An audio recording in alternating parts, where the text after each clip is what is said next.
Arbitrium Produtora apresenta Coalando no Espaço. É que se falha alguma coisa, tem um plano B. Ai, tem que ter, né? Você não imagina? Sempre tem que ter. Perder tudo. Sempre tem que ter. Uma vez eu fiquei uma semana pra gravar de novo com uma pessoa, porque eu tava tentando arrumar esse plano B. Ah, mas agora tá certinho. Então tá, vou começar, tá bom?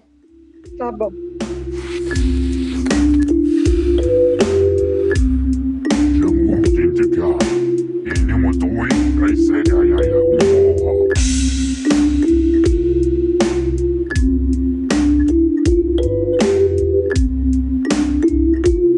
E aí, galera, tudo bem? Eu sou o Will, estamos começando mais um episódio do Coalando no Espaço. E hoje nós estamos aqui com uma presença ilustre de uma professora minha do ensino médio, professora de espanhol, senhora Anne Demirra. Tudo bem contigo, prof? Como é que tá? Tudo bem, tudo ótimo. Obrigada pela presença ilustre. Eu é que me sinto honrada de estar participando. Bah, eu fico muito feliz com essas palavras. Antes de a gente começar nosso papo, deixa eu falar dos nossos patrocinadores, que a gente tem dois. O primeiro é a Canoas Guitar Shop, que te oferece tudo que tu quer pra guitarra, desde uma palheta, cabo, guitarra nova, amplificador. Cara, tudo que tu quer, eles têm. Então vai no Instagram deles, que é @canoasguitarshop, diz que ouviu aqui no Colando no Espaço para fortalecer a nossa parceria. E o nosso segundo patrocinador é a Doces Alia Gourmet. Tu já comeu o blonde, Sora? Não comi. Sabe o que é? Não, tô curiosa. Blonde é um brownie de limão siciliano com chocolate branco. Olha, já me interessei. E é em Canoas, né? A fábrica deles é em Canoas, perto do Shopping Novo. Eles também têm o brownie tradicional, a palha italiana branca e a palha italiana preta. Então, quem quiser também, vai no Instagram deles, que é @docesaliagourmet. Diz que ouviu no Colando no Espaço que tu até vai ganhar desconto. Então tá, pago por hoje os patrocinadores. Olha só, vou aproveitar. Me conta como é que tu tá, Sora. Faz tempo que a gente não se fala, né? Vai fazer 6 anos já. Faz um tempo, eu tô bem. Eu, na verdade, hoje eu divido a minha vida em 2 estados. Eu continuo morando, a minha residência mesmo oficial, digamos assim, né? É em Canoas, mas eu também divido um pouco do meu tempo em Minas Gerais, onde eu estou neste momento, aqui pertinho de Belo Horizonte. Mas o que tu faz em Minas? Nos conta. Na verdade, eu só passeio e aproveito a vida, né? Porque quem trabalha aqui é o meu esposo. Ele há um pouco mais de um ano, ele foi transferido, né? Veio morar aqui para trabalhar na área dele, para seguir a carreira dele. Aham. E então a gente acabou separando as nossas residências, mas eu tô sempre por aqui, sempre que dá um feriado, as férias, né? Sempre que eu consigo, eu venho aqui ficar com ele em Minas, ou ele vai a Canoas, né? Ficar também comigo, sempre que ele pode. Bah, Então a que gente legal. acaba fazendo essa ponte aérea Porto Alegre Confins, né, em Minas Gerais. Então estamos há mais de um ano nessa Que legal. função. Me diz uma coisa, o pão de queijo daí é bom mesmo? Na verdade, é muito bom, até porque ele realmente é feito com queijo. E a gente está acostumado muito aí ao pão de queijo ser com polvilho, né? E não ser com verdade. queijo. E aqui, realmente, pão de queijo é com queijo. Aqui tem muito queijo. Muito queijo. Então o queijo daí é muito bom. Eu nunca fui pra Minas, mas tenho vontade de ir algum dia. É um estado muito bom, sabe? Assim, é muito bonito. E eu tenho tentado conhecer um cada vez mais, né? Já que ele está vivendo aqui, eu tenho essas condições de estar vindo aqui visitar. E tem não só a gastronomia, mas como as próprias questões de meio ambiente do estado, de lugares para tu visitar. Não tem praia aqui, né? É algo que a gente, no início, assim, achou muito estranho, porque é um estado bem grande. Mas tem lagoa. Tem muita lagoa, muita cachoeira, tem rio, tem outros lugares para a gente explorar que suprem muito bem a falta do mar. Então, o pessoal que quando quer praia, o pessoal ou vai para o Rio de Janeiro ou vai para o Espírito Santo, mas tudo fica longe, fica em torno de 10 horas de viagem de carro, né, para ter acesso à praia. Caramba! Sim, é bem longe. Mas assim, a região cafeira é muito linda, a parte das serras também é muito bonito, a própria questão de meio ambiente, do cerrado, enfim, eu tenho descoberto coisas maravilhosas, que antes eu só lia na literatura. Sim, o café daí é bom também. Maravilhoso, e é um café que tu compra em qualquer lugar, né? Então tu não precisa estar indo numa casa especializada em café. Tu compra na esquina, tu compra em qualquer lugar, eles moem na hora. Que legal. Pra ti é muito legal. Sabe que eu sempre pensei que Minas Gerais fosse em cima de Santa Catarina. atrás do Paraná, sabe? Aham. E quando eu fui ver realmente no mapa onde ficava Minas Gerais, eu me apavorei. Porque eu tava totalmente errado. Ele é bem longinho, é um estado longe. Eu não consigo voos diretos, eu nunca viajei diretamente para cá, eu sempre tenho que fazer escalas. Mas mesmo assim, a viagem de avião... E ela tu é faz escala em São Paulo? Às vezes eu faço em São Paulo, às vezes eu faço no Rio de Janeiro, depende. Como eu tenho a facilidade, porque meu esposo trabalha na empresa aérea, né? Então, eu não tenho gasto com a minha passagem, eu não pago, assim, aquele valor da passagem, né? Eu pago uma taxa. Sim. Só que eu também não tenho muita escolha, assim, eu não tenho como estar escolhendo muito por onde ir. Eu tenho que chegar aqui. Então, às vezes posso ir por Brasília, Sim. posso ir pelo Galeão, posso ir por Guarulhos, Congonhas, enfim. As rotas são diversas. Às vezes dá o dobro de viagem, né? Dá. Eu até tenho tido muita sorte. Geralmente, em menos de 4 horas eu estou aqui. Eu nunca passei disso, a não ser quando deu problema tinha uma tempestade em Congonhas, a gente não conseguiu descer. Tivemos que ficar aguardando em Campinas, no aeroporto de Viracopos. Tivemos que ficar horas lá aguardando. Aí sim, aí eu levei umas 6 horas, 7 em aeroporto, assim. Mas foi uma questão de tempo, né? De clima, então é algo que não tem como controlar. Mas, de resto, assim, normalmente em menos de 4 horas eu faço as minhas viagens do Rio Grande do Sul para Minas ou de Minas para o Rio Grande do Sul. Então agora eu tô passando as férias legal. aqui. Bem rapidinho, né? Super. Se pensar a distância, nossa, a distância, né? Dá 2 dias de viagem e é bastante tempo, se vai de carro. Deixa eu te fazer uma pergunta que eu sempre quis saber. Da onde veio a tua paixão pelo espanhol? Na verdade, bem curioso, e é legal tu me fazer essa pergunta até, porque as pessoas muitas vezes pensam que a gente vira professora de alguma coisa, porque desde sempre é a paixão. Tá, mas antes, conta pra quem tá nos ouvindo, tu é professora de quê? O que tu faz, na verdade, né? Que eu acho que o pessoal não conhece direito. É verdade. Então, a minha formação é em letras, inicialmente, né? Fiz letras. Quando eu entrei na faculdade em 98, a gente não gosta muito de falar de datas, mas, né, para situar o povo, em 1998, então eu entrei na faculdade de letras. Letras realmente era algo que eu queria fazer. Mas eu entrei na faculdade fazendo letras português e inglês. Eu não ia ser maestra, eu ia ser teacher.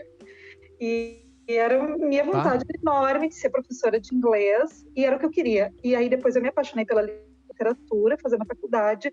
E aí, no meio da faculdade, assim, eu já tinha 1 ano de inglês. Eu decidi que eu ia mudar de habilitação e eu ia fazer espanhol. E não foi por nenhuma paixão. Como eu estava dizendo antes, eu não tinha nenhum conhecimento de espanhol, eu não era apaixonada, não tinha essa coisa de meu sonho é ser professora de espanhol. Eu nem sabia que dava para ser professora de espanhol, na verdade. Eu só que... sabe essas coisas assim que a gente desconhece. Só que um dia eu estava na biblioteca da universidade, então biblioteca é um lugar muito legal da gente visitar, mesmo com a internet, a gente tem que visitar a biblioteca. É verdade. Eu estava lendo uma revista de educação, de mercado educacional, e na época o governo estava namorando a ideia de implementar a obrigatoriedade do ensino de língua espanhola nas escolas no Brasil. E para isso, né, para quem não sabe, todo mundo para dar aula de 6º ano em diante, agora antigamente era 5ª série, desde o 6º ano em diante até o ensino médio, tu é obrigado a ter uma faculdade, né, uma licenciatura. Antes não precisa, é só um curso. Até um tempo se podia fazer só com magistério, né, tu podia dar aula até a 5ª série com magistério. E aí era obrigado a ter uma faculdade. Magistério não é faculdade? Não é faculdade. Hoje, as professoras, tem muita professora só com magistério ainda dando aula, porque foram concursadas na lei antiga, né? O que é magistério? Magistério é um curso a nível médio, né? Ele, na verdade, ele caiu um pouco. Eu acho que tem 2 escolas só na região de Porto Alegre, acho que em Porto Alegre e uma em Canoas, ainda um colégio, são escolas estaduais, que tem o tal do magistério. Ele é um curso a nível médio para formar professoras de educação infantil até o 5º ano. Hoje não se consegue mais emprego tendo só isso.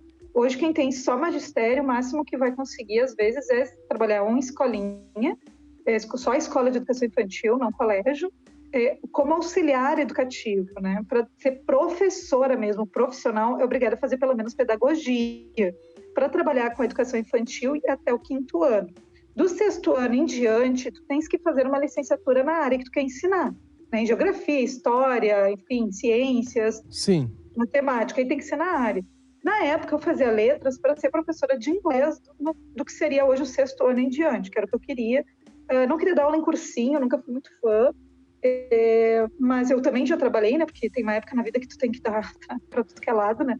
Para começar a tua Cursinho carreira. e escola é bem diferente, né? Muito, muito diferente. E eu sempre fui apaixonada realmente por escola, né? Meu chão é o colégio, é a rotina, é o dia a dia, passar anos com a galera, é aquela construção diária, né? Então, para mim, eu não quero dar aula só de revisar e coisas. Não, eu gosto mesmo do chão. E quando eu estava lendo essa revista, eu fiquei pensando assim, gente, eles estão dizendo que vão botar o ensino de espanhol obrigatório e não vai ter profissional, porque quase ninguém fazia faculdade de espanhol, eram pouquíssimos profissionais realmente formados para dar aula em nível de graduação, né? Letras espanhol. E a universidade em que eu cursava, recente tinha colocado, acho que é um semestre, o curso de espanhol, e me deu aquela vontade. Eu disse, gente, vou trocar porque vai ser mais fácil eu conseguir emprego depois. Eu só pensava nisso. Sim. Eu preciso pensar no mercado de trabalho. Eu tenho que sair daqui, onde eu tinha 40 colegas de inglês numa turma, né? E eu ficava pensando, onde é que vai ter colégio para todo mundo trabalhar? E aí tu pensou na frente do tempo já. Sim, que tu tem que pensar, né, anos luz, assim. Tu tem que pensar o que tu vai fazer da tua vida depois da faculdade, né? Simplesmente, vou fazer porque eu tô apaixonada por isso. Tá, ok. Faz aquilo que tu gosta, mas pensa onde é que tu vai te inserir em termos de mercado, né? Porque tu não vai ficar botando nem teu tempo, nem teu investimento. No caso, eu pagava a faculdade, eu trabalhava no comércio, né? E o dia todo, e bancava a faculdade. Então, assim, tinha todas essas questões que precisavam ser pensadas. Era um tempo e investimento, né? Meus pais contribuíam, me ajudavam e tudo, mas tem investimento até familiar, né, em cima disso. E aí eu decidi trocar, simplesmente fui na coordenação, pedi para trocar minha habilitação, então, de português e inglês para português e espanhol. Todo mundo ficou, nossa, que louca, né? Já tem um ano de inglês, tu vai botar fora isso aí. Eu tô pensando realmente no futuro. Aí eu acabei realmente, eu comecei fazendo espanhol sem saber nada, não sabia fazer um buenos dias, nada. Mas eu me apaixonei pelo Sabia um portunhol ou não? Nada, absolutamente nada. Eu não estava nem aí, eu nem sabia nada mesmo, assim, nem de cultura, nem de nada. E o meu lance sempre foi, eu estudei 6 anos inglês, né? Eu estive no exterior antes de ir para a faculdade, então eu tinha toda uma pegada para o inglês. Para mim, o inglês era muito mais fácil. Para eu saber, para eu aprender a dar aula, porque eu já dominava um pouco da língua, né? Eu já tinha uma função ali. E só que eu me apaixonei pelo espanhol, pela cultura, pela literatura hispânica. Eu tive uma professora maravilhosa de literatura e cultura hispânica, que eu sou apaixonada até hoje. Foi minha orientadora depois no meu TCC na graduação. E eu me apaixonei. E desde que eu saí da faculdade, aí em 2004, eu levei 6 anos até me formar. Por questões realmente financeiras, eu não conseguia fazer todas as cadeiras, né, por semestre, porque ficava muito alto o valor. Sim. Então eu fui indo mais devagar. E quando eu terminei a faculdade, o meu primeiro emprego realmente, assim, colégio, carteira assinada, foi já no outro ano, foi em 2005, para o espanhol. Foi a minha porta realmente de entrada. Aí depois eu fui construindo, eu trabalhei muitos anos também com língua portuguesa, com reprodução textual. Aí eu fui fazendo a carreira, fui fazendo pós-graduações, eu tenho 4 especializações hoje na área da educação. Eu dei aula de literatura, depois eu fiz mestrado, agora eu estou no doutorado, sempre na área da educação. Hoje, assim, há 3 anos... Tá fazendo doutorado de quê? Eu faço doutorado em educação e a minha linha de pesquisa é na área das políticas públicas para o ensino médio. E é isso que eu estudo, como melhorar o nosso novo ensino médio. Vem surgindo um novo currículo, né, de ensino médio por aí. E vai ser uma inovação, mas ao mesmo tempo a gente tem que saber o que fazer com isso, né? Com essa lei, com essa mudança. E é isso que eu estudo essas políticas todas. Eu trabalhei para o Enem, eu fui avaliadora de redações do Enem. Eu já trabalhei em muitas coisas assim na área da educação, sempre me deu muita satisfação. Sabe que eu me lembro? Eu me lembro muito descrachado, assim, em 2015, quando o meu último ano no ensino médio, a gente te levando as redações que a gente fazia em casa para tu avaliar e nos falar se estava legal ou não. Sim, tem muita coisa que eu fiz, né? Eu já fiz muita coisa. Fazia aqueles shows, não sei se tu lembra, aqueles shows cover. Não sei se peguei na tua época. Sim. Levei alunos, fiz 8 anos de excursões para Buenos Aires com os alunos do Fundamental. levava a gurizada da oitava série. Essa foi na oitava série, né? Exatamente. Eu entrei no primeiro ano. Íamos para Buenos Aires, eu levei durante 8 anos, porque na escola onde tu te formaste, onde tu foste meu aluno, eu trabalhei por 11 anos, né? Só naquele colégio. Então, saiu de lá já? Aí de lá eu saí, hoje eu trabalho numa escola em Porto Alegre, também com a língua espanhola. Eu não trabalho mais com o português, só a nível de graduação, porque eu também dou aula na pós-graduação, na área da gestão escolar, numa instituição de Porto Alegre. Eu dou aula, então, para especialização em administração e escolar, pega ali gestão escolar, coordenação, enfim, eu dou 3 disciplinas. E eu também sou professora conteudista da graduação do curso de letras, e uma das disciplinas que eu preparo material, eu preparo questões, modelo do ENAD, enfim, né, para quem faz letras, é exatamente metodologia do ensino de língua portuguesa. Então, eu nunca me desvinculei 100% do ensino de língua portuguesa, acabo sempre voltando, e estou agora terminando junto com o doutorado, eu estou fazendo doutorado, e eu estou também concluindo mais uma graduação, eu estou fazendo a minha segunda faculdade, que é pedagogia, que era algo que eu queria muito fazer também. Que legal! Estou conseguindo fazer. Então, estou concluindo a minha segunda graduação. Qual é a diferença de pedagogia para fazer um espanhol, é que no magistério, espanhol, na verdade? Pedagogia para magistério. A pedagogia e o magistério é a questão realmente da formação. A titulação de magistério é nível médio, terminou o ensino médio, né? Terminou o ensino médio, tem uma habilitação, sim, não digo uma habilitação, tem ali uma técnica que dá hoje, ela funciona bem ali na educação infantil, escola que não seja vinculada talvez com colégio, né? Numa escolinha, antigamente chamavam de creche, hoje não se usa mais esse nome, né? Na verdade é educação infantil. Anticreche? Antes era creche, né? Antigamente se chamava creche. Hoje não é mais, sim, creche. Não. Entendi. O nome correto hoje é educação infantil, porque se parte do princípio de que a educação é desde que a pessoa nasce. Nasceu, já começa a ser educado. Né? Então, desde bebê. Sempre vai ter uma educação. E ali são profissionais. Tá. Então, é diferente. E deixa eu fazer uma pergunta. Deixa eu só te complementar, só para fazer essa diferença. Antes, o magistério dava conta do recado. Hoje, com a educação infantil, a profissão tem que ser a nível de graduação. Então, por isso que é obrigada hoje a fazer pedagogia, que são 4 anos de faculdade. Entendi. Isso é bem legal, na verdade, né? Porque deixa os professores mais capacitados em dar um ensino melhor para os alunos, né?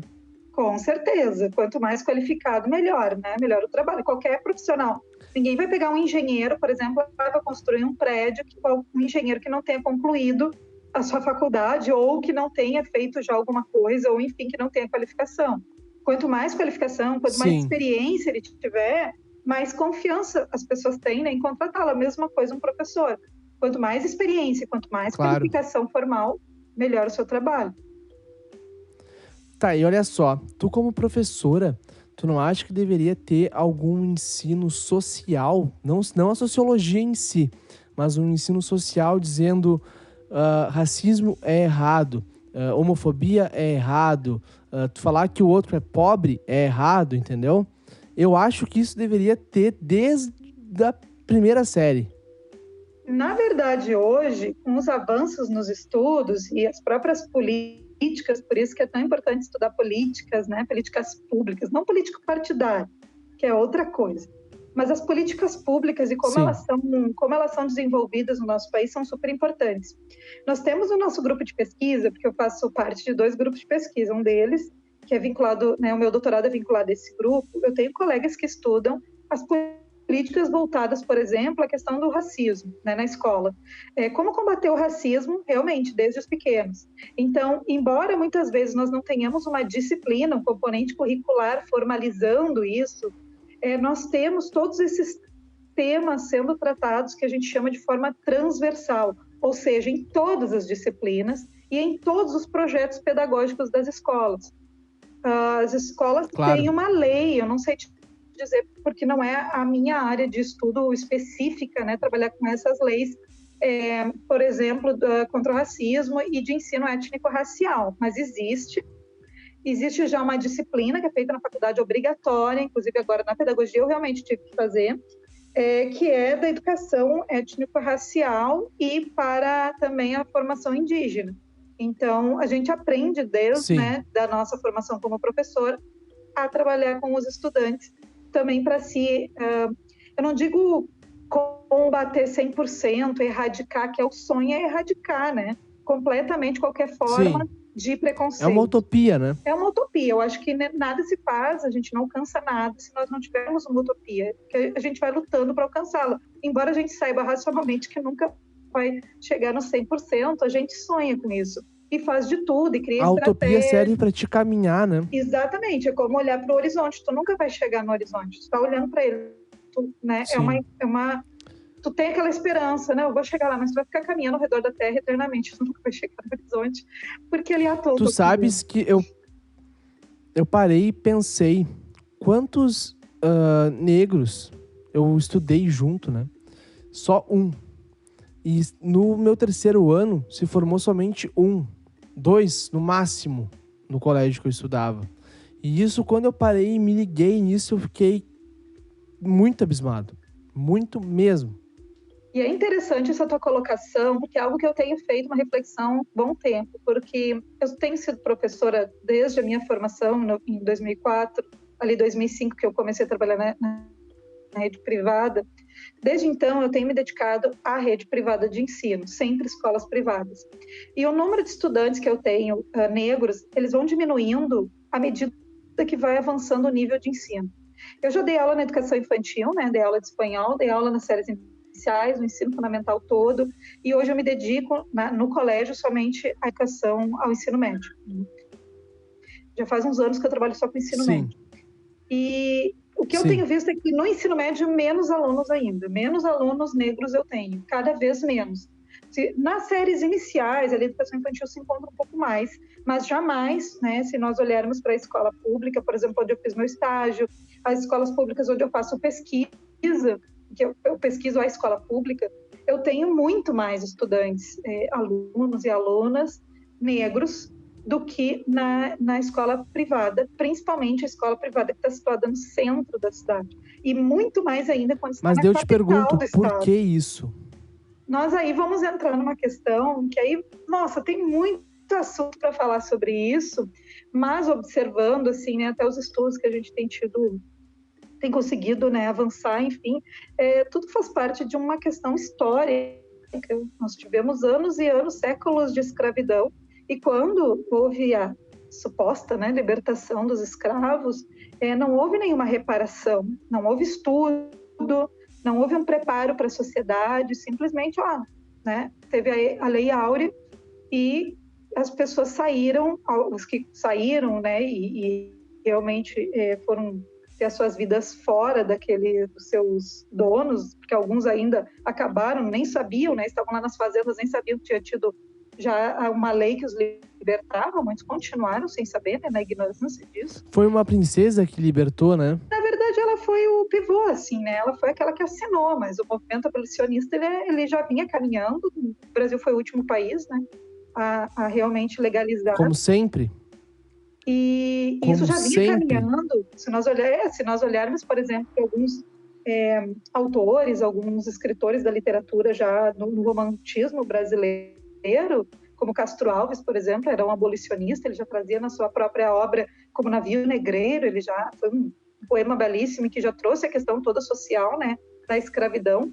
Então, se a gente olha para isso, os movimentos eles já vinham acontecendo. Ela foi a que assinou aquilo que havia, sim, uma pressão para que acontecesse. Tem um cara, eu não sei, eu acho que ele é gaúcho até, eu não sei se é Machado de Assis, que tem uma foto dele de óculos e com um bigodão, e o pessoal dizendo que ele era negro e que ele foi levado como branco para a sociedade aceitar. Sim, muitos aconteceu isso. Machado, na verdade, ele não era gaúcho, né? Mas ele é o grande nome, ele era mulato, né, como alguns dizem, e havia um embranquecimento das imagens para que realmente a sociedade pudesse aceitar, fosse tranquilo, aceitar, né, um intelectual, um romancista, um grande escritor. Nossa, como ele seria negro, né? Jamais. Então havia sim O Machado não é gaúcho? Não.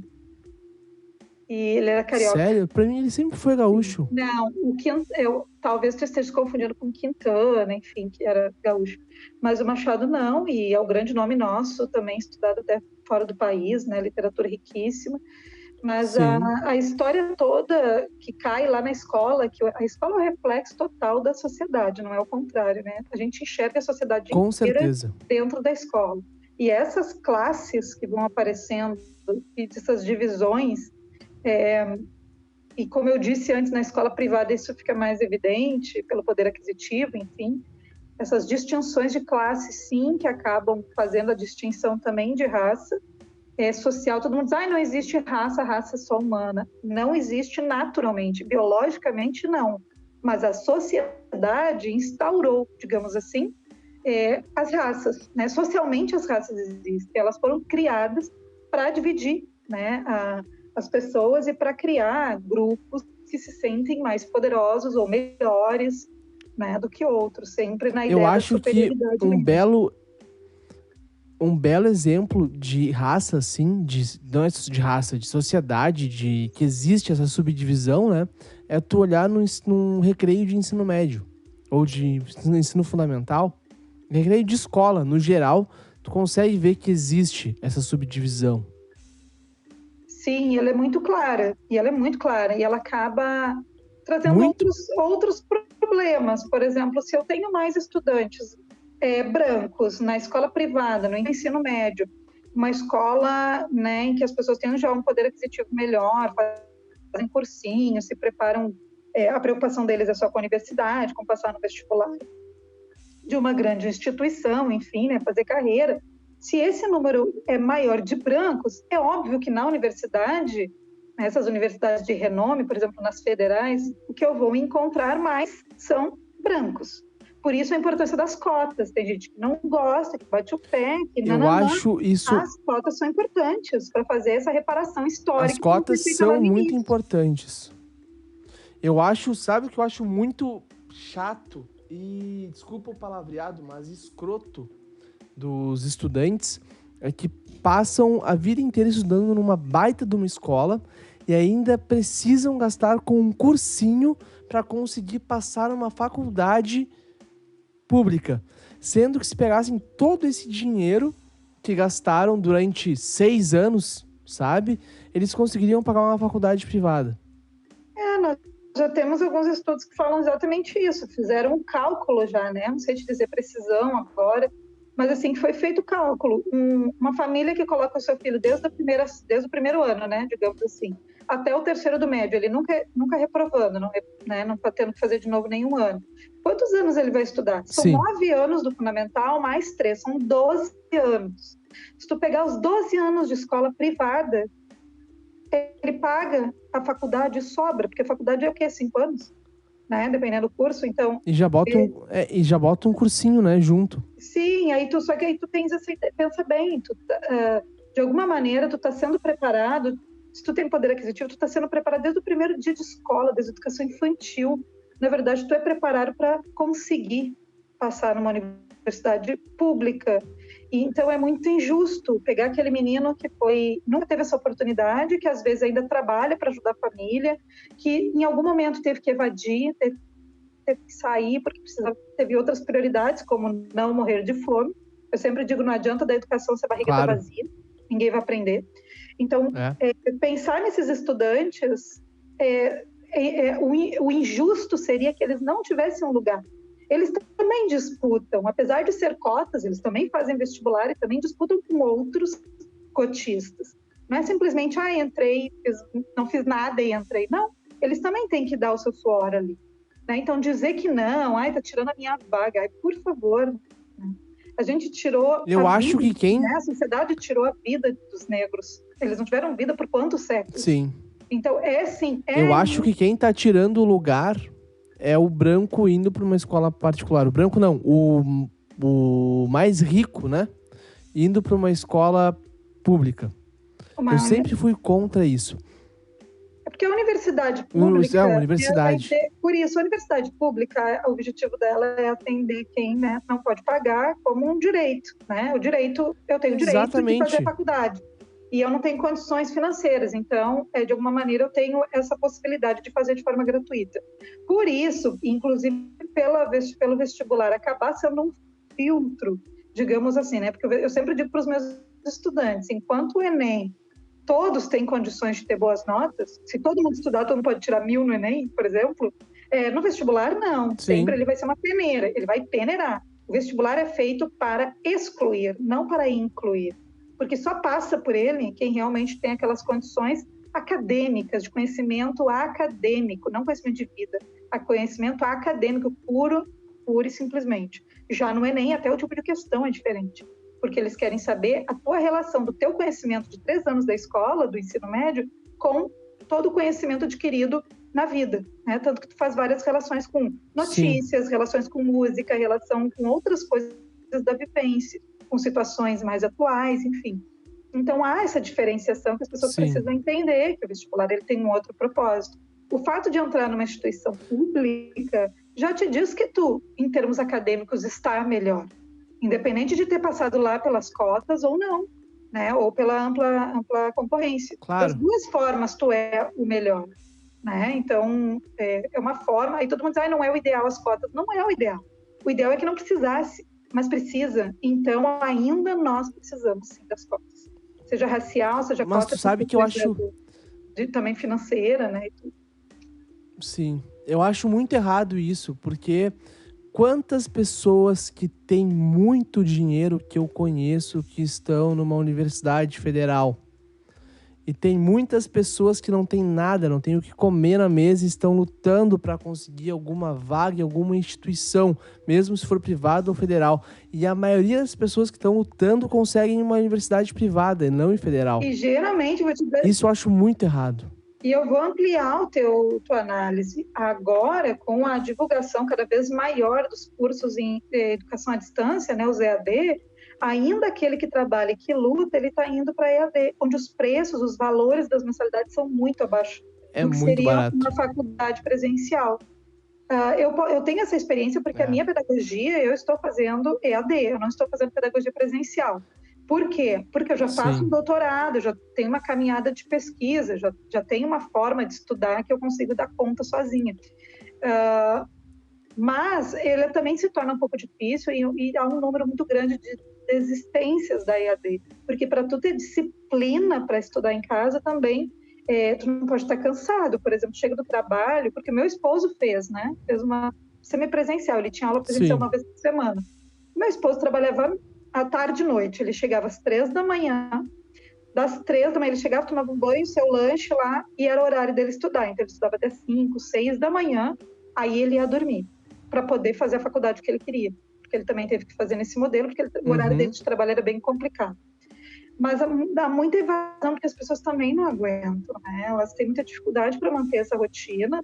E como eu disse antes, gente, quando tu tá preocupado lá com o filho doente, tu tá preocupado com a conta do aluguel, que tu não tem dinheiro, a educação, se preocupar em ler um artigo, em fazer uma atividade da faculdade é a última coisa que tu vai pensar, né? Então, tu não vai te importar com isso.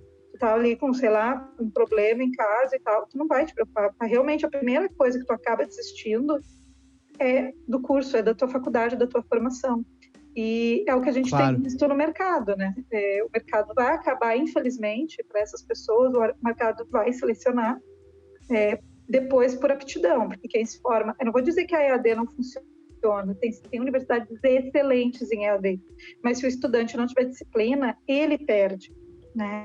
Ele vai ter um diploma, no diploma dele não vai dizer que foi EAD, porque não pode, por lei, dizer que é EAD.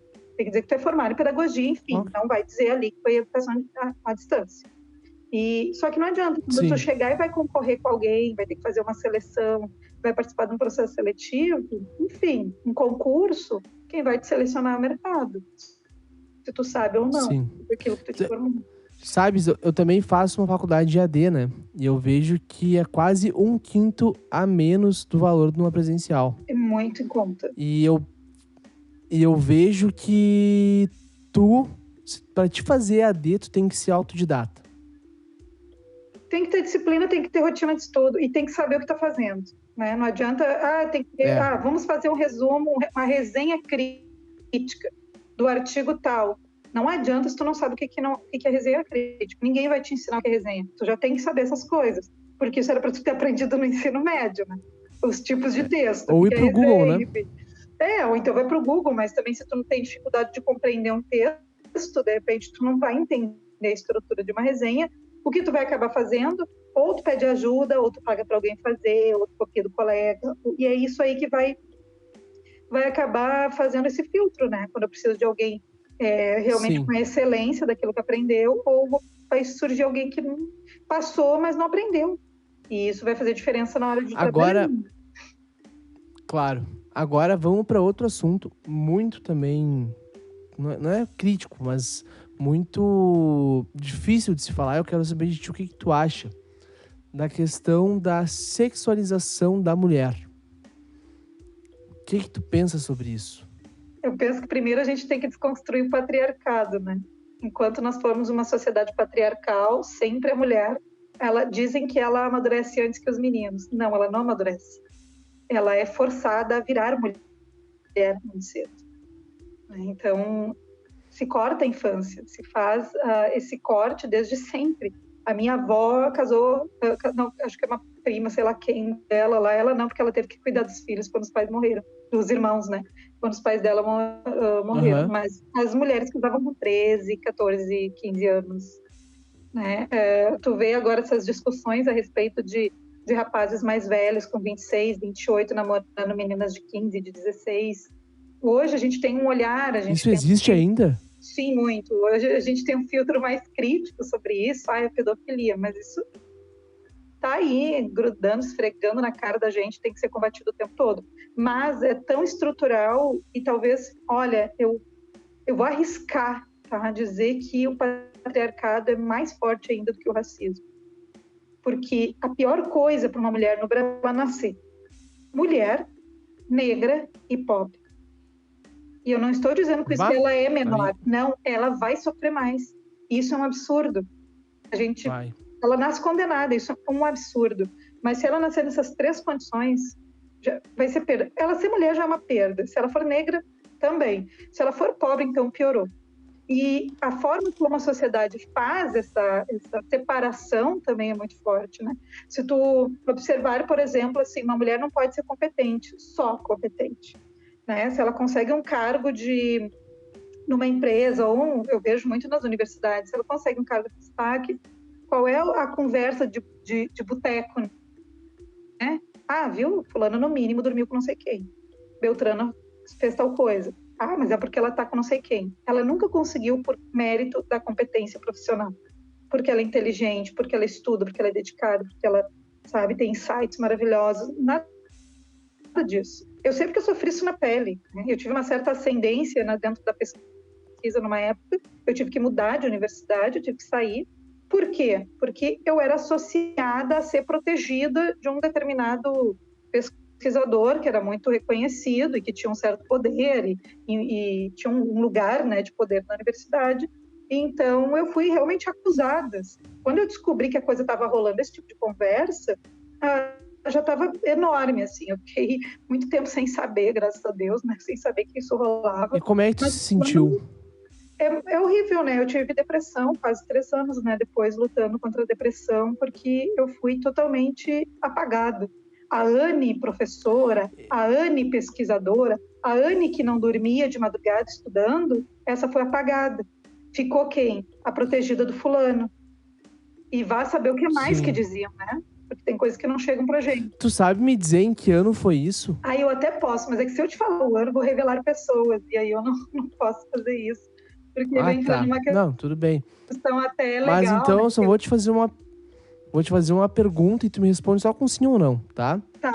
Foi na época que eu via tu chegando na escola meio que muito estressada ou não? Eu não sei te dizer porque eu não lembro quando foste meu aluno. Eu não lembro o ano que tu foste meu aluno. Mas eu acho que foi depois. Sim. Eu lembro só que quem me explicou o que era bipolaridade foi tu.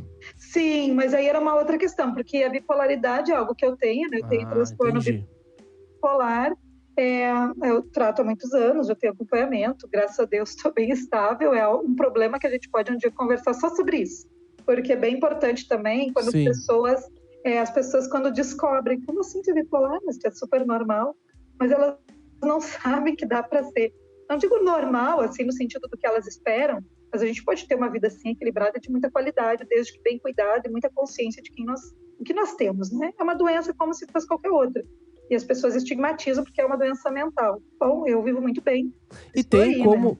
tem como, tipo, tu ser bipolar, mas tu, um mês, 2 meses, tu acabar não sendo Não, tu é mais. sempre bipolar. Tu nasce bipolar, tu morre bipolar. O que tu pode é controlar a bipolaridade, as crises, né? A gente controla as crises por meio de Sim. medicação, de terapia, de autoconhecimento. Eu tenho, graças a Mas Deus, sem tomar medicação, acho tem. difícil. Como tem, né? Acho difícil porque a bipolaridade Eu. é um problema químico. Primeira coisa, vamos parar de estigma, é um problema químico. A gente tem que regular a nossa química. Eu tenho problema de tireoide, tenho que tomar hormônio Tá. todos os dias. Ninguém fica me perguntando, ai, que horror, nossa, sério, tu tem que fazer isso? É natural, olha, gente, eu tenho tireoidite de Hashimoto, eu tomo hormônio todos os dias, eu preciso. Meu corpo não fabrica.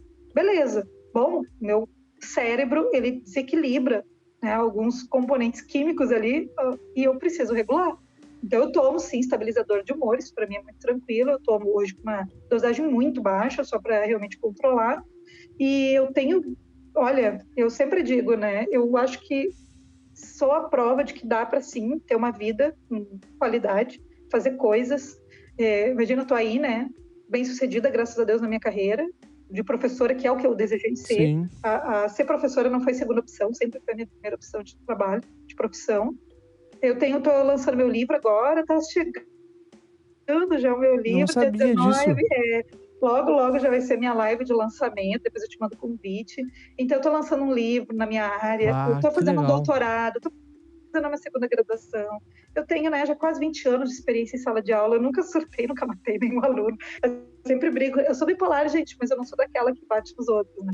Então, as coisas vão acontecendo. Claro, teve épocas da minha vida que eu perdi o controle no sentido de que eu era muito chorona, por exemplo. Eu chorava muito. Eu tinha qualquer coisa assim que realmente mexia comigo, eu chorava. Seja pro, né, o feliz ou o triste, eu chorava. Hoje não sou mais assim. Eu acho que eu tô com 42 anos. A maturidade, a experiência profissional, os erros e acertos têm me ajudado a saber onde é que eu ponho realmente a minha energia, o que vale a pena me desgastar e o que Sim. não vale. Então, hoje eu seleciono muito, inclusive pessoas na minha vida, mas no sentido assim, porque eu quero estar inteira para aquilo que eu gosto de fazer, eu quero estar inteira para os meus alunos, eu quero estar inteira para o meu Claro. doutorado, então eu não posso me desgastar com aquilo que não vale a pena.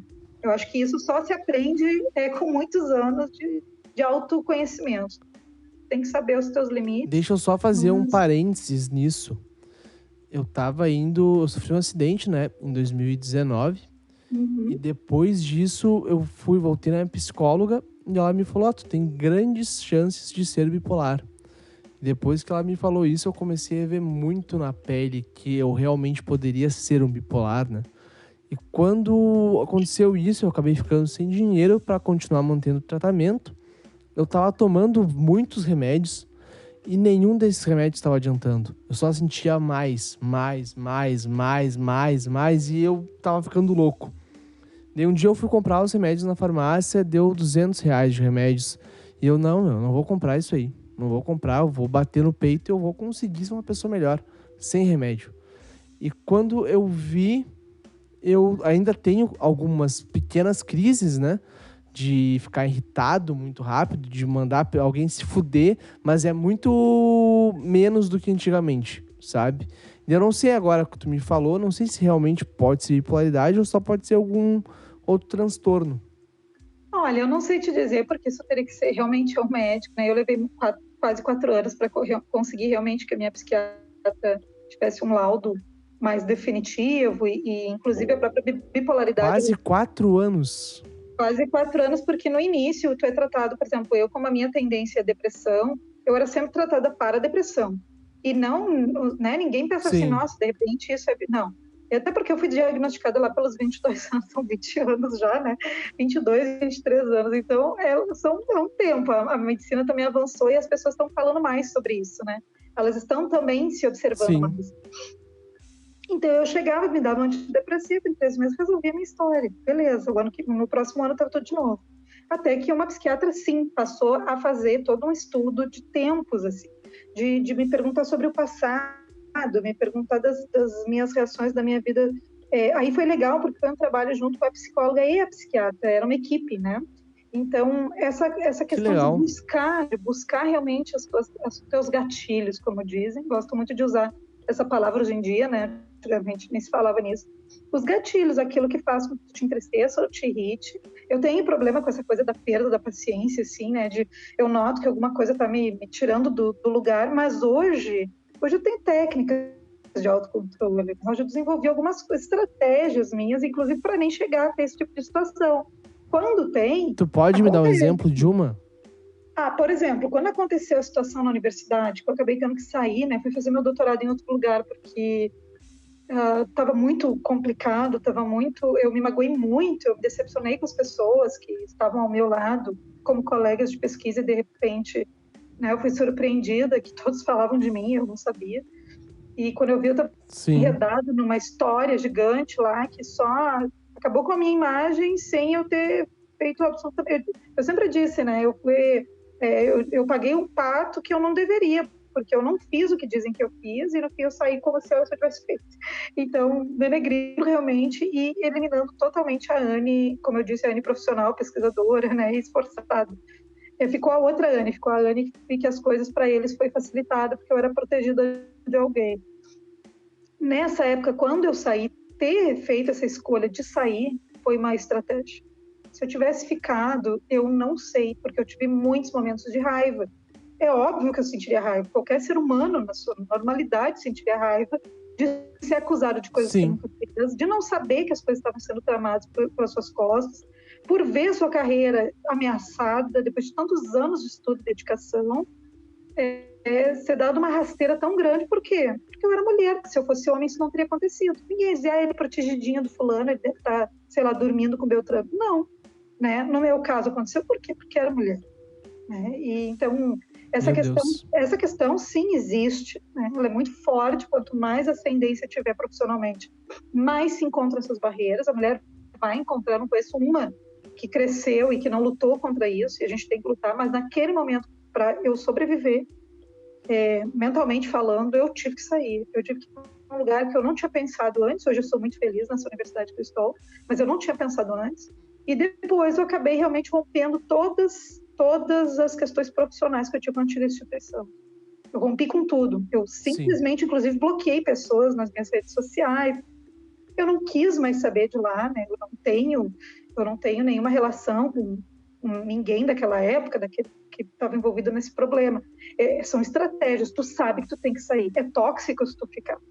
É tóxico se tu manter certas amizades que tu acha que são amigos. Então, são estratégias para eu sobreviver.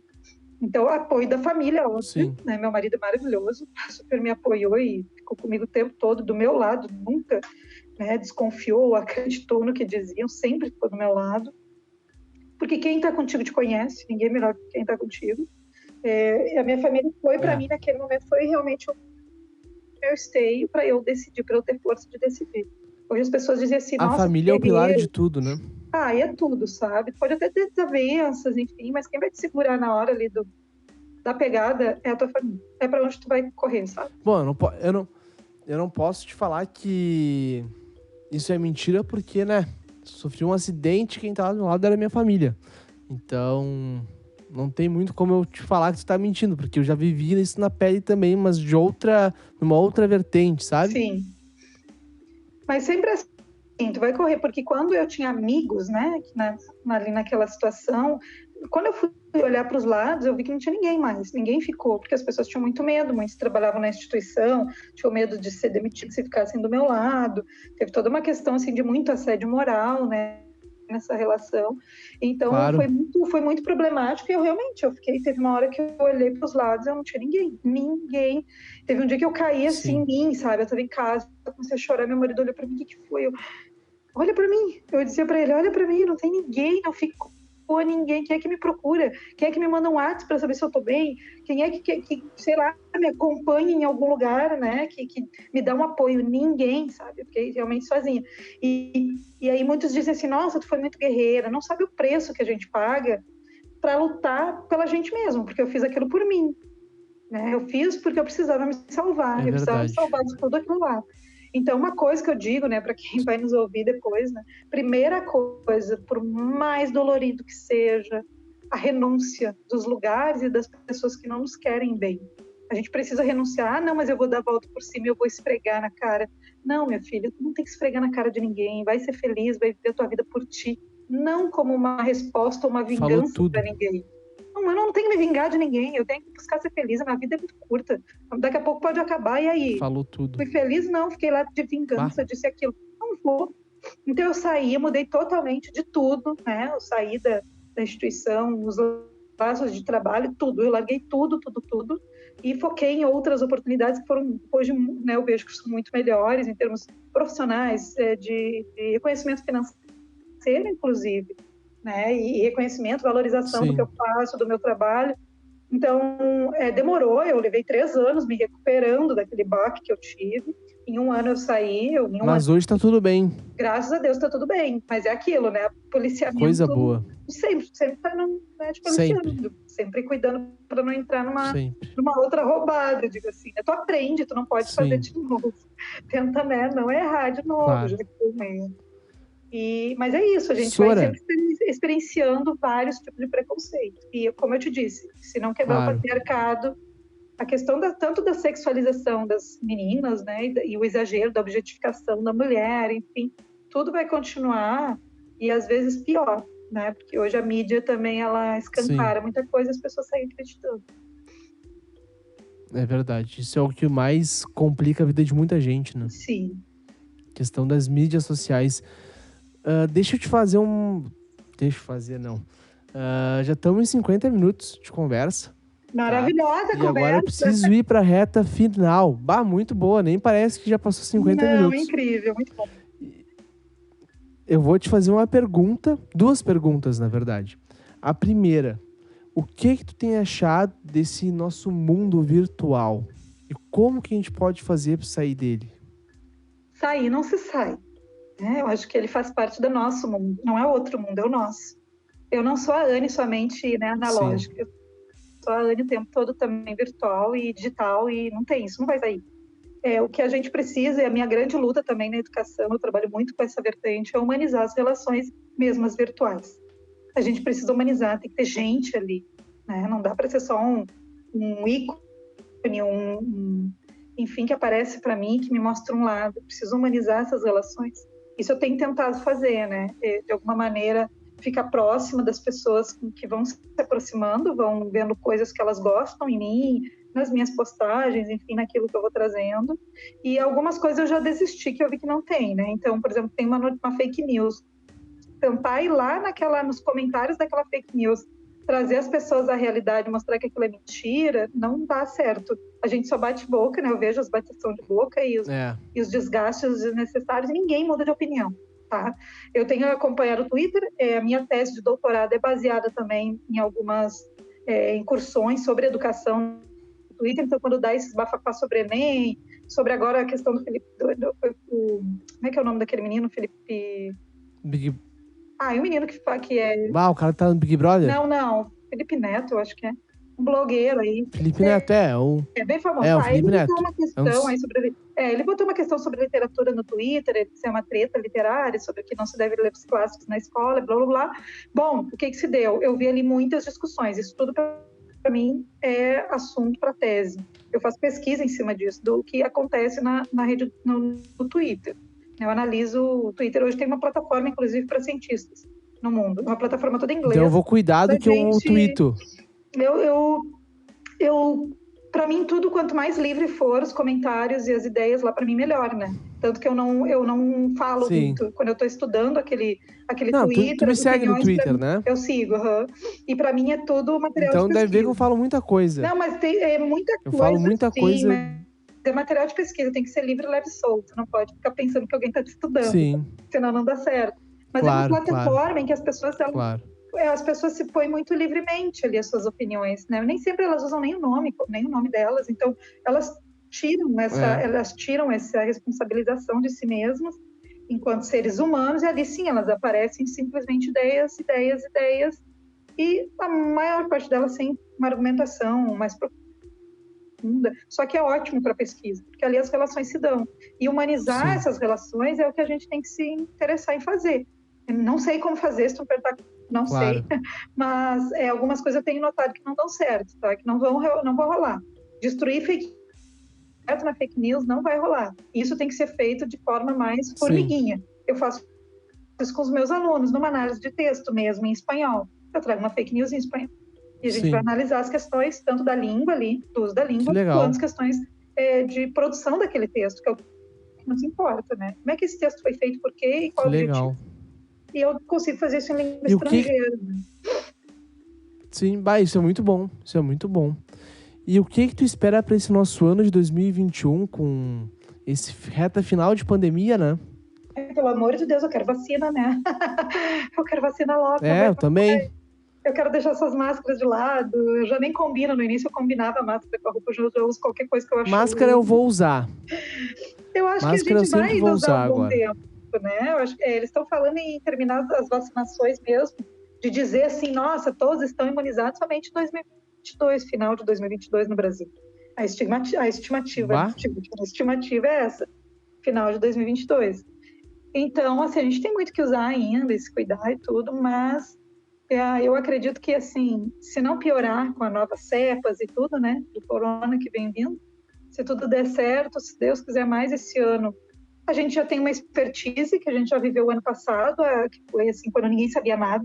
Então, hoje a gente já sabe muito mais que o ano passado sobre corona, sobre prevenção. E prevenção, quando eu falo, usar máscara, álcool e se manter distante, né? Não tem nada a ver com remédio.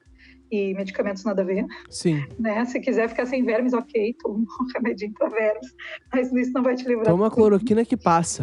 Então, né? Tem até ozônio em vários lugares, dizendo, né? Então, eu acho que a prevenção não adianta. Meu marido teve corona, eu fiquei 15 dias com ele e não peguei. Eu fiquei dentro de um apartamento pequeno, de um quarto, com eles 15 dias. Que legal. Por que eu não peguei? Porque nós nos cuidamos mesmo dentro do apartamento, eu cuidando dele. Né? Fizemos isolamento 100%. Sim. Eu fiz o meu exame, voltei feliz para o Rio Grande do Sul, o maridinho recuperado e eu zerada. Né? Não tive essa experiência horrível de ter pego corona, nem leve, nem forte, nem nada. Mas, tomara que nem tenha. Tomara. Mas assim, eu sou bem aquela neuróticazinha, né? Me cuido muito. E eu acho que isso vem ensinar pra gente hábitos antigos que a gente estava largando enquanto sociedade. Né? De lavar as coisas, de limpar aquilo que pega, de limpar bem as mãos, de se higienizar, de cuidar onde anda e quando chega em casa, tirar os calçados, que eram coisas que antigamente, eu lembro que antigamente as pessoas sempre faziam, tinha um chinelinho na porta para tirar o calçado, né? Tu vem da rua e botar o chinelinho para dentro de casa. Eu vi muito isso na minha infância. Hoje, depois as pessoas foram perdendo, a correria entra de qualquer jeito. A gente reaprendeu hábitos importantes de higiene, né? Que a gente estava meio que largando. Então, mesmo saindo corona, enfim, eu acho que a gente tem evitado outras doenças também fazendo isso. Né? Mesmo dando adeus ao corona e tudo, a gente aprende, né? Ficam essas aprendizagens, assim, de viver em sociedade, de cuidar do outro. Embora muitos não queiram saber disso, eu também vejo muita solidariedade. Eu também vi muita gente que ficou em casa, que se apartou da família, que cuidou dos seus idosos, que não viu pai e mãe durante todos esses meses. Tem muita gente boa, tem muita gente do bem. Eu não sei se tu gosta de ouvir podcast. Eu escuto, agora eu não vou te me perguntar nome. Não, porque eu não sei. Tem um podcast, tá? Que é de um gaúcho e de uma paulista, que eles moram em São Paulo. E desde quando começou a pandemia, eles fizeram um episódio por dia. Uau. Então tá quase chegando no episódio 362 ou 4 para um ano. Que loucura. Tá quase chegando a um ano de episódio todo dia. Se tu ouvir do primeiro até hoje, tu vê o quanto eles evoluíram e o quanto de cabeça eles estão, eles tiveram altos e baixos, né, na questão psicológica. Sim. Mas o quanto eles conseguiram se segurar mesmo estando totalmente isolados de todo mundo. Porque a gente se isolou, mas a gente não se distanciou em termos sociais. Eu fiz amizades, né? Eu aprofundei amizades, né, pelas redes, enfim, de outras formas, né? Eu nunca deixei de ter contato com as pessoas, com os amigos, eu fiz brindes de aniversário e tudo, porque eu também fiquei todo esse tempo, legal. 10 meses me cuidando, eu não vi amigos, eu não vejo as minhas amigas desde lá, né? Então, assim, desde o início, desde março. Meus contatos foram depois porque eu voltei a trabalhar presencialmente, a escola em que eu trabalho voltou, como é em Porto Alegre, a gente teve desde setembro aulas presenciais, né, com metade da turma, uma parte da turma nem chegou a metade. E modelo híbrido, né, uma galera fica em casa, outra galera na sala de aula. Então, claro, eu vi como assim, de estar levando para casa, de fazer reuniãozinha, nada disso. Né? Meus pais eu vejo às vezes uma vez por mês, com todos os cuidados, então tivemos toda uma questão de sensibilização de usar outros mecanismos. E para isso eu acho que as ferramentas tecnológicas, digitais, virtuais, ajudaram muito a manter esses vínculos. Eu sempre digo, a gente se isolou, mas não se distanciou das pessoas. A gente humanizou algumas relações, elas passaram a ser até mais próximas. E se aproximou também de outras, né? Sim, muito, muito. A gente pode ver isso tranquilamente. Sim, dá para contar nos dedos as pessoas com que eu converso todos os dias. Eu não tenho um dia que eu não conversei com alguém. Sim. Sem sair de casa e sem receber ninguém na minha casa. Mas eu conversei, eu troquei ideias, eu troquei material, eu troquei ideias de vídeo, de filme, de coisas para ler, nossa, histórias, assim, questões inclusive bem profundas, análises da vida, enfim, da profissão, ideias para dar aula, muitas coisas a gente se aproximou nesse momento. E é isso que eu espero, que essa parte boa do que foi construído fique, né? Que a gente consiga manter essas coisas boas. Vai ficar. Então tá, Sora. Não sei se eu posso chamar de Sora ainda, porque já faz 6 anos que eu fui teu aluno, né? A gente sempre é Sora, não importa. Eu tenho aluno já com filho, né? Aluno formado, que hoje são profissionais que me atendem em algumas situações. E eu sou a Sora, você sempre ser a Sora, porque fica a imagem, né? Do professor fica sempre. Fica, muito forte. Eu acho uma honra. Muito forte. Mas eu me sinto honrada quando um aluno me chama de Sora, lembra de mim como professora, não aquela... eu lembro de ti, mas não sei de onde. Não, quando ele olha para mim e diz, oi, Sora. E é muito legal, né? Lembrou de mim naquele momento que eu estava fazendo... Eu nunca vou te esquecer, na verdade, né? Ai, que lindo. Porque tu fez a minha visão pro espanhol se expandir de uma forma gigante, fez eu gostar de uma letra, de uma linguagem que eu não tinha nada a ver, que eu não gostava tanto. Eu comecei a ouvir artistas espanhóis, tipo Fito Paz, Soda Stereo, mais um monte de outros, por causa das aulas que eu tinha de espanhol contigo. E eu fico feliz porque, na verdade, isso é um reflexo de uma outra professora, né? De quando eu entrei na faculdade e não sabia nada de espanhol, ela também me levou a me apaixonar pela língua, pela cultura, pelas nuances, pelas entrelinhas daquilo que é transmitido pela língua. E eu acho que essa forma como eu fui encantada, porque eu não gostava, eu não conhecia, eu não posso dizer que não gostava. Eu nem não gostava e nem gostava, eu não conhecia. Né? E a forma como me encantaram...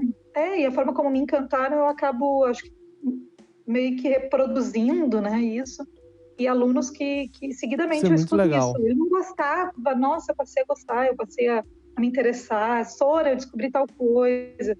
Eu fiz uma aula de culinária esse ano, como a gente ficou online em 2020, né? Esse ano não, ano passado. A gente, logo no início, eu queria que a gurizada fizesse alguma coisa em casa. Então, eu fiz uma aula de guacamole, fiz na minha cozinha, filmei e tal. E liberei para a gurizada assistir na plataforma da escola, no Moodle. E até hoje, sabe, que mesmo virando o ano, eles estão de férias, eles me mandam as fotos. Sora, fiz aquela tua receita de guacamole. E era uma aula, né? Que e legal. Até hoje eles se interessam e eles me dão esses feedbacks que são importantíssimos. E é isso que vale, né? Plurilinguismo. Como é que pode dizer que tu é do mundo, tu está globalizado, tu é internacional, tu é um cidadão do mundo que só sabe mais um idioma além do teu? Não, quanto mais tu souber, mais cultura tu conhecer, mais diversidade, melhor ainda. E é por isso que eu defendo e dou aula de espanhol, que alguns dizem, tão inteligente dar aula de espanhol. Talvez por isso eu dei aula de espanhol, né? Porque eu entendo, é verdade. Eu entendo a importância da plurilinguística, plurilinguagem. Tu sabe que eu não me considero que eu falo que eu sei português, não me considero que eu sei espanhol, não me considero que eu sei inglês. Mas eu sei falar os três. Consigo me virar nos três. Eu vou te desconstruir. Se tu não soubesse português, tu não estava falando comigo. Tu sabe português coloquial. Tu pode não saber o português, digamos assim, aquele acadêmico, mas tu sabe português. É verdade. Então tá, olha só, deixa eu te pedir uma coisa. Quais são as tuas considerações finais para este grande episódio? Já passou de 1 hora. Já passou de 1 hora e a gente falou de um monte de coisa. A 1 gente hora falou e de 5. profissão, a E gente falou de... faltou. Imagina que loucura. A gente falou de educação, a gente falou de racismo, a gente falou de história, a gente, né, falou de políticas educacionais, nós falamos de patriarcado, Bom, nossa, falamos de corona, falamos de isolamento, falamos de tudo. A única coisa que eu tenho agora no final, eu acho que eu fiz um monte de consideração ao longo da minha fala. A única coisa que fica, eu acho, de tudo isso, né, é que é possível a gente fazer muita coisa, desde que a gente tenha pessoas queridas ao nosso lado que nos coloquem para cima.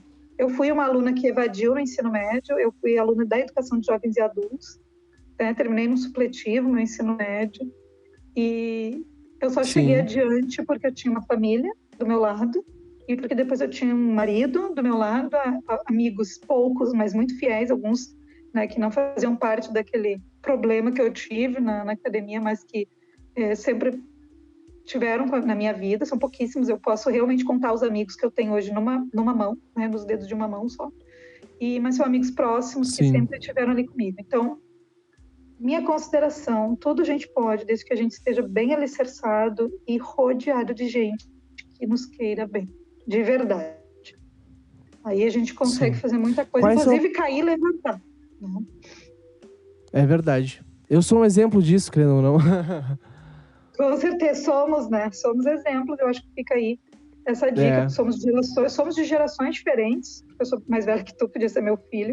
Mas, ao mesmo tempo, as experiências, elas nos constroem. A gente é o resultado das experiências que a gente tem e aquilo que a gente faz dessas experiências. Tem que aprender com elas. Tu sabe por que eu tenho esse podcast, Colando no Espaço? Eu comecei ele na pandemia, tá? Porque eu não tinha nada pra fazer. Na real, eu tinha que trabalhar, fazer música e tal, mas eu não estava satisfeito com aquilo, eu queria fazer mais. Eu pensei, por que eu não pego uma coisa horrível que aconteceu comigo e mostre para as pessoas que, por mais que eu quase tenha morrido, eu consigo fazer as coisas ainda, eu tenho força de vontade, sabe? Eu fico querendo mostrar para todo mundo que é possível chegar lá. Tu pegar o impossível e passar por cima dele. Sabe? Mas isso é resiliência, e eu acho que tu é uma baita de uma inspiração. Acompanhei ali o teu drama, né? Desde o início da tua tragédia. Foi uma tragédia, foi um acidente, foi algo que deixou todo mundo que te quer bem com o coração na mão em muitos momentos, né? Quando a gente tinha notícias e tudo. Sim. E eu acho que é uma inspiração. Seguidamente eu falo de ti, já apresentei inclusive teu perfil para outras pessoas comentando, assim, olha, foi meu aluno, aconteceu isso. E ele tá aí, isso é muito que legal, bonito, muito obrigado. Eu sou muito propagandista de ex-aluno, tá? Eu sou aquela prof que tem orgulho dos alunos, assim. Eles vão estar vivendo, às vezes longe, tendo suas carreiras, suas vidas, e eu tô ali acompanhando, aplaudindo sempre, porque todos têm superações. Que legal. Eu tô sempre falando dos meus alunos para todo mundo, dando exemplo, inclusive para os meus novos alunos, eu vou falando dos antigos, né? Gente, eu tive um aluno assim, aconteceu tal coisa. Então, tu és uma inspiração, e eu acho muito bacana a tua iniciativa. E para quem eu contei da tua iniciativa, do podcast, acharam maravilhoso tudo. E eu só desejo sucesso, que tu leve mais adiante essas ideias, né? Que consiga cada vez ter mais gente te ouvindo e tendo voz e lugar, porque tu tá dando um grande espaço. Eu acho que é um espaço muito bonito e que representa, sim, superação, né? E muito aprendizado. Então, acho muito bacana fazer parte disso, mesmo que um pouquinho. Verdade. Eu tô aqui fazendo parte disso, isso é muito legal.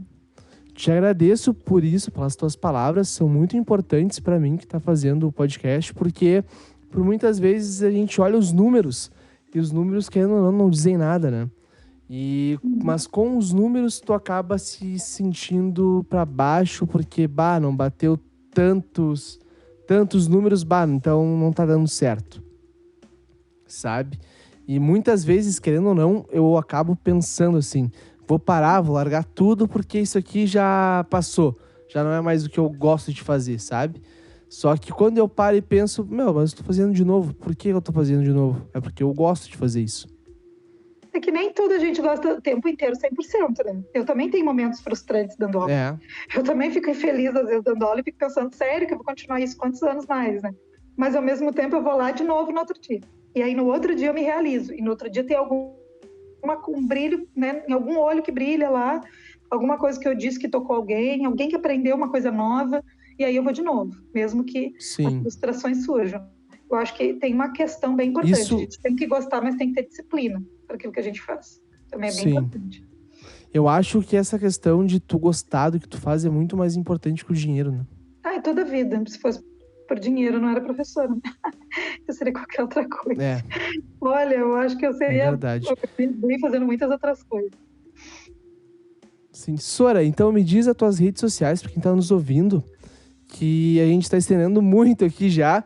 Eu fico bem faceiro por causa disso, porque mostra o quão nossa conversa tá sendo legal e o quanto a gente consegue se conectar numa conversa mesmo que à distância, né? Sim. Então, o meu Instagram, que ele não é privado, né? Ele é aberto, é o Sabaar, com 2 As, Sabaar Demira. Sabaar é cactus, é a minha planta preferida, em árabe. E o Facebook... Eu sempre pensei que fosse o teu nome em árabe. Não, Sabaar é cactus, e é a minha planta da resistência, né? A planta que resiste ao deserto, resiste a tudo. Então, que legal. É um meu símbolo, digamos assim. Eu tenho o Twitter, então, que é Anne Demira. São as minhas redes que eu mais utilizo. Então tá, essas redes sociais vão estar na descrição. Sim. Sigam ela, que as redes sociais elas são demais. Falo isso como ex-aluno e agora eu tô admirando muito o trabalho dela nas redes sociais. Sigam ela, não percam tempo. Sigam também os patrocinadores do Coalando no Espaço. Sigam o nosso perfil do Coalando no Espaço no Instagram também. Me sigam nas redes sociais, que é @WilliamGause. Coalando no Espaço é @Coalando no Spaco. E é isso aí, gurizada. Sora, muito obrigado por tu ter aceitado participar. Fiquei muito feliz de ter conversado contigo. Tirei várias coisas diferentes nesse papo que a gente teve. E espero que todo mundo que esteja nos escutando também tenha conseguido aproveitar o máximo possível. Então tá, galera. Um beijo pra vocês. Fiquem por aí e terça-feira nós estamos de volta. Tchau!